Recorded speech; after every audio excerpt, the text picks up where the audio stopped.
আজকে তো অনেকটা ভোর ভোর ঘুম থেকে উঠেছিলাম, কারণ আজ তো বৃহস্পতিবার। আর বৃহস্পতিবার মানেই জানো যে পুজো করতে অনেকটা সময় লেগে যায়। তারপরে আবার মাম্মাম স্কুলে যাবে, ওর জন্য টিফিন করা, রান্না করা, ভীষণ ব্যস্ততার মধ্যে দিয়েই কাটে।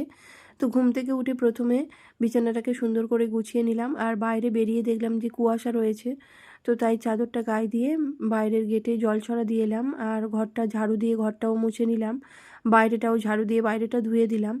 আর বাইরেটা দেখো, যখন ধুয়ে দিচ্ছি তখন কিন্তু পুরো অন্ধকার রয়েছে, দিনের আলো ফোটেনি। তো আমার বাসি কাজ তো কমপ্লিট হয়ে গেছে, এরপরে আমি স্নান সেরে পুজোটা করে নেব। তারপরে তাড়াতাড়ি চলে এলাম রান্নাঘরে, কারণ না হলে অনেকটা দেরি হয়ে যাবে টিফিন করা, রান্না করা। আর এরপরে আমি চালটা ধুয়ে ভাতটা বসিয়ে দিলাম, আর ভাবলাম মাম্মামের জন্য আজকে টিফিনে বানিয়ে দেবো চিড়ের পোলাও, যেটা ও খেতে ভীষণ পছন্দ করে। তো তার জন্য এখানে কিছুটা পরিমাণ সবজি নিয়েছিলাম গাজর, বিনস, পেঁয়াজ, টমেটম, এগুলোকে হালকা করে ভেজে নিলাম। আর চিড়ের পোলাওর জন্য না মোটা চিড়েটা নেওয়া হয়েছে, কারণ ওই চিড়েটা দিয়েই চিড়ের পোলাওটা খুব ভালো হয়। তো চিড়েটা পরিষ্কার করে ধুয়ে জল ঝরাতে দিয়েছি, আর চিড়েটা যতটা ঝরঝরে হবে পোলাওটা খেতে কিন্তু ততটাই সুন্দর হয়। তো সবার প্রথমে কিন্তু বাদামটা ভেজে তুলে রেখেছিলাম, আর দেখো চিড়েটা কতটা ঝরঝরে লাগছে।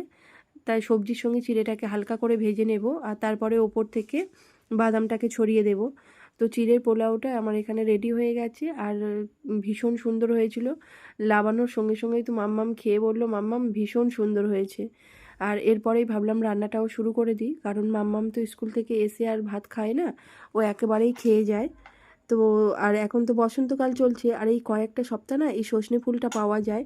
তো তাই দেখো সজনে ফুল আলু পেঁয়াজ দিয়ে ভাজা করে নিলাম, আর মাছটাও ভাবলাম মাছের তরকারিটাও করে নিই। তো তাই এখানে মাছের নুন হলুদ মাখিয়ে আর মাছের ঝোল করার জন্য বেগুন আলু সবজি কেটে নিলাম। তো মাছটা ভাজা বসিয়ে দিলাম, আর সবজিটাকেও মাছ ভাজা হয়ে গেলে সবজিগুলোকেও ভেজে নেব। আর ততক্ষণে ভাবলাম যে এদিকে যতক্ষণ তরকারিটা হচ্ছে ততক্ষণ মাম্মামের টিফিনটাও এদিকে আমি গুছিয়ে দিই। তো তার জন্য মাম্মামের টিফিনে এখানে আমি দিয়েছিলাম একটা ডালিম, আর কিছুটা পরিমাণ সিজনেবল ফ্রুটস আঙুর আর আপেল, আর তার সঙ্গে চিড়ের পোলাও দিয়ে মাম্মামের টিফিনটা তো সুন্দর করে গুছিয়ে দিলাম।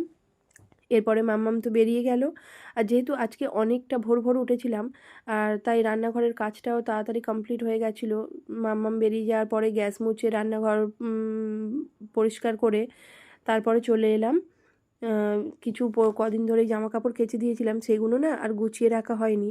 তো ভাবলাম আজকে যেহেতু অনেকটা হাতে সময় আছে, তাই সুন্দর করে জিনিসগুলোকে গুছিয়ে নিই।